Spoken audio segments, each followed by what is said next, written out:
Français, Françaises, si j'ai choisi la Une TV pour m'exprimer aujourd'hui, c'est que le Covid regagne un terrain considérable. Tous les pays limitrophes sont dans le même cas. La faute, bien sûr, aux non-vaccinés, ces inconscients qui mettent la vie de leurs voisins, collègues et familles en danger.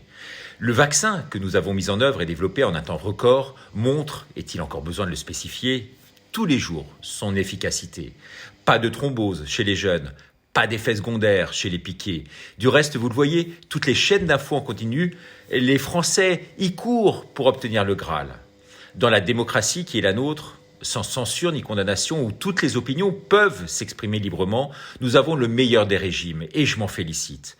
Regardez aussi le masque que nous avions tant vilipendé au départ, c'est vrai, qui est redevenu aujourd'hui une valeur sûre. Pour nos enfants, c'est vraiment leur donner l'impression d'être au bal masqué, et donc la fête tous les jours à l'école.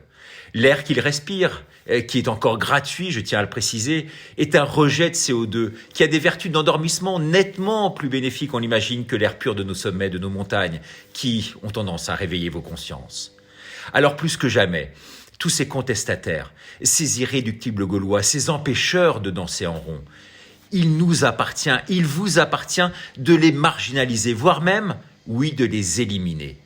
Ces pur sang, comme ils s'appellent eux-mêmes, méritent aujourd'hui la sanction suprême. Ils risquent de vivre trop vieux et donc de vous coûter trop cher, de vous coûter bonbon. Alors puisque les forces répressives refusent de répondre à mon appel, je mandate tous les Français, dans le cadre d'une responsabilité citoyenne, républicaine, laïque, pour faire acte de bienveillance, en supprimant chaque personne de son entourage n'ayant pas reçu cette injection et en dénonçant les membres de vos familles et amis qui jouent la carte de la liberté.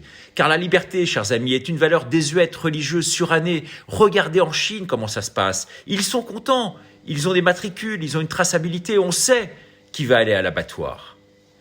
Alors, si vous éliminez et dénoncez, à la clé, pour récompense c'est promis, une prime de 25 €, une entrée gratuite au cinéma et même un passage gratuit chez Skyrock, notre partenaire.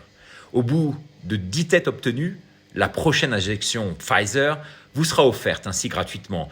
La troisième, ce fameux booster qui vous mettra en état de transe. Cette soupe miraculeuse aussi, que vous pourrez même offrir sous forme de cacheton maintenant, c'est une nouveauté, comme cadeau de Noël à votre grand-mère. Plus besoin de Rivotril, vous éviterez ainsi l'engorgement dans les hôpitaux publics. Et comme le dit si bien, mais avec cynisme, mon ministre Castex, ne tombez pas malade surtout les amis, car c'est la seule façon d'alléger l'engorgement dans nos hôpitaux publics. Français, Françaises, chers compatriotes, suivez mes directives. Sachez que la République en marche vous mettra au pas. Tous les Français, en tous les cas, les plus récalcitrants d'entre eux. Nos directives sont claires, elles sont lisibles, elles sont vraies, elles sont impartiales, en phase avec la réalité sanitaire. En conclusion, j'ai été le président de la joie, de l'espérance, de l'unité, de la solidarité, de la prospérité, de la fraternité. Revotez pour moi en mai. De toute façon, toutes mes équipes de campagne, mes amis journalistes s'en chargeront à votre place. On m'a appris chez Rothschild qu'on pouvait faire fonctionner vraiment la planche à billets à merci. Sauf bien sûr pour redonner des moyens aux hôpitaux publics. Voilà, alors vous savez qu'un discours comme celui-ci pourrait être vraiment passible d'arrestation. Alors qu'en son temps, on s'en souvient, le Luron, Coluche, les Guignols de l'info ou autres en faisaient, vous en souvenez, donc leur chou gras tous les soirs à la télévision, sans avoir été jamais inquiétés. Et quand on voit aujourd'hui que Christophe Barbier appelle ce matin les Français à la délation, donner le nom de tous les non-vaccinés pour qu'ils soient coupés de leurs droits sociaux, de leur liberté d'action, de leurs ressources, les dénoncer. Il appelle les institutions à livrer les fichiers où ils apparaissent. Nous sommes vraiment rentrés aujourd'hui dans une ère de dénigrement, de délation, d'ironie crasseuse, sur tout et quasiment sur tout le monde. En un mot, tout cela est abject. Voilà, je vous retrouve ce soir pour la grande émission, vous savez, de la Une TV avec des témoignages et documents exceptionnels. Abonnez-vous tout de suite à la Minute de Ricardo, c'est gratuit et vous pourrez tous les jours bénéficier de cette vidéo qui vous sera envoyée sur votre boîte mail.